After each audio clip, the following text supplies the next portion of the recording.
I would like to share with you what emotionally unavailable actually means. When someone is emotionally unavailable, it doesn't mean they're cold, cruel, or incapable of love. It means they're unwilling or unable to meet you in the emotional depth and consistency that you're craving.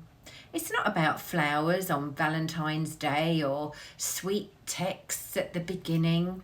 It's about whether they can sit with your feelings, share their own feelings, and build safety and intimacy with you.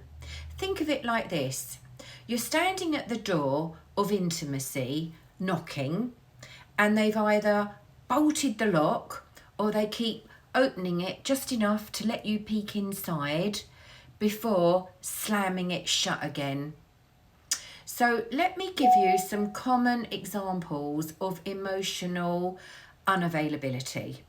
Hot and cold behaviour.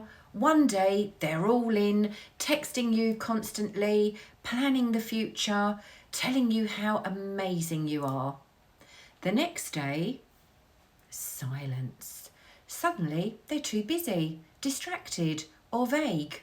You end up anxiously waiting for their next breadcrumb of affection. That's not passion, that's inconsistency, and inconsistency is a hallmark of emotional unavailability. The second thing is avoiding depth. They're fine talking about work, sports, or their Netflix series or a movie, but when the conversation shifts to feelings, needs, or the relationship itself, poof, they shut down, change the subject, or make you feel like you're too intense. So this avoidance is their way of keeping the relationship surface level, so they don't have to be vulnerable. And thirdly, words without action. They might say, I love you, I want a future with you, but their behaviour doesn't back it up. They don't make concrete plans, don't show up when you need support, and don't consistently invest in building the relationship. Emotionally unavailable people often give you just enough to keep hope alive, but not enough to actually create stability. And another thing is fear of commitment. They keep things vague. Let's just see where this goes, or I'm not ready for a label right now. You feel like you're in a situationship rather than a partnership. They might even talk about wanting love, but when it comes to stepping up, they stall or run. And another one is they put walls up. You share your heart, your struggles, your dreams, and they keep theirs under lock and key.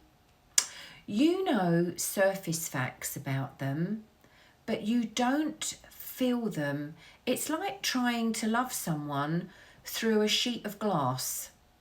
And another thing are distractions and numbing. Sometimes unavailability isn't obvious. It's hidden behind overworking, constant busyness, or numbing with alcohol, scrolling, or even spiritual bypassing. If they're always avoiding sitting with themselves, they won't be able to sit with you. The emotional impact on you is, here's how you know you're dealing with emotional unavailability. You constantly feel anxious, second guessing where you stand. You feel like you're too much just for having needs. You overfunction, doing all the emotional heavy lifting. You get crumbs of connection, but never the full meal. In other words, being with someone emotionally unavailable leaves you feeling lonely inside the relationship. And that is the most painful kind of loneliness, because you're technically with someone, but your heart is starving. I know, I've experienced it. Don't hesitate to reach out for a free call with me. Sending so much love.